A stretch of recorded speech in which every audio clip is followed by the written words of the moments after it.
What's going on, everybody? Welcome back to The Observant Lineman. Wow, Dwayne Haskins has to beg his offensive line to block for him.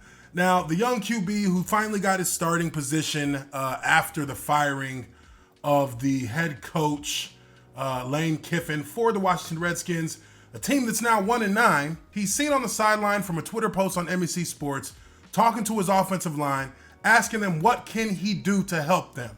And, you know, it's funny because from a perspective of an offensive lineman myself, I look at this and I've been in those situations in my time in Jacksonville where we're having a bad game. We've got a couple of guys that a couple of our starters aren't in.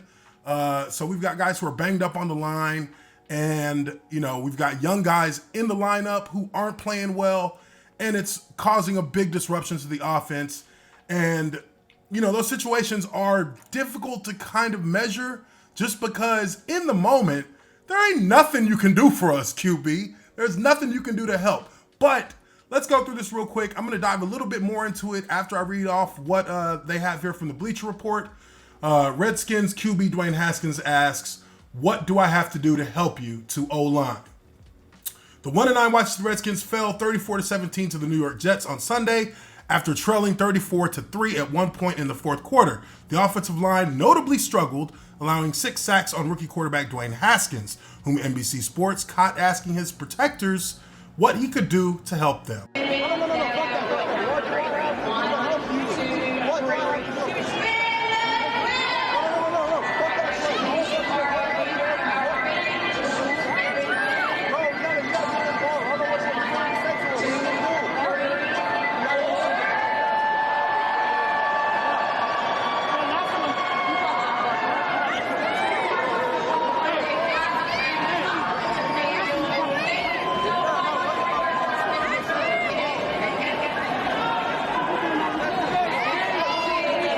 You can read the reactions of the offensive linemen to that request as you see fit, but frankly, almost nothing went right for Washington in all phases. The Skins offense couldn't get much going until the end of the game, and the rushing attack notably faltered en route to 2.7 yards a carry, which is about 1.3 yards below average, below what's considered an efficient run. Anything that is 4 yards or greater is considered an efficient run, especially on first down.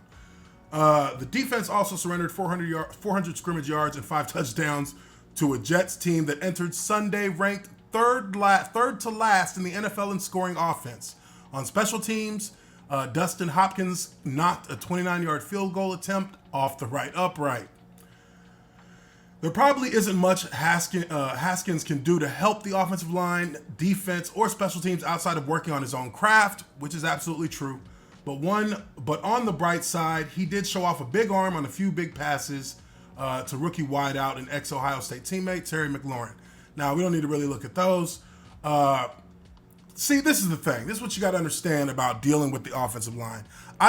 We have had, as an offensive line when I played, we had a quarterback come up and ask us what he could do to help us. And this was a veteran quarterback. This was David Garrard when I was in Jacksonville.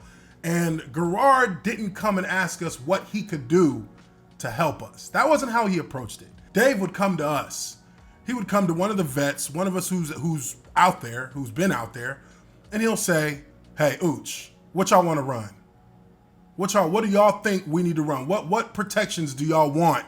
Do y'all feel like it's gonna be solid? Everything's gonna be solid." And we would tell him, I would tell him, "Hey, Dave, let's run turn protection. Turn protection is gonna give the least amount of responsibility to the tackles. It's a gap protection scheme. That way, everybody just has their gap to the inside. You don't have to worry about sticking with the guy forever and all day. You'll have a running back or a tight end chipping off the backside of the protection. So he'll be there to close anything coming off the backside edge." And that would be how he would approach it. He would ask us, how do we want to protect to make it most comfortable for us, instead of, putting us in a position where in some games you're down 2 touchdowns and now the offensive coordinator has lost his shit and he just wants to go pass happy. And I'll tell you one thing, for an offensive lineman, when the defense knows that it's going to be pass, that you have given up on the running game, that is an offensive lineman's worst nightmare. I repeat, worst nightmare. No offensive lineman likes being stuck in a position where you're going up against what can sometimes be 4 defensive ends on the D-line. When they know it's that time of game, they'll put in the entire speed package and have 4 defensive ends. Everybody's rushing an edge, and you've got these guys with their ears pinned back, and they're just flying upfield. They don't give a damn about the run. They're not in there to stop the run. They're in there to sack the quarterback, and they are bloodthirsty. And when you're in a situation like that, it's high tension. It's high drama. And in a situation where they're down 34-3, the Redskins had no running game. That was over with. So now you have your offensive lineman at the biggest disadvantage they could possibly be at for the entire game. And it's only going to lead to more hits on the quarterback, more sacks on the quarterback. So Dwayne Haskins here, I understand what his intentions are. I understand that he is, trying to reach out to his guys, because the O-line, believe it or not, regardless of how good or bad an O-line is, they have an innate loyalty to the quarterback that's receiving the snap. We want to do whatever we can to protect that guy, to keep him safe. And, if he gives us an option that he thinks, or he gives us the opportunity to voice what we think might be a better option for us in the current situation, then they'll take it to the O coordinator. This guy's a young guy. He's going to get better offensive linemen around him. They're going to draft offensive linemen. They're going to trade for offensive linemen. They're going to try and build, we hope, they're going to try and build a roster around this guy that can protect him, that can keep him safe, and that he can thrive in. So we'll see how it plays out for Dwayne Haskins, but I think right now he just needs to focus on just working his game.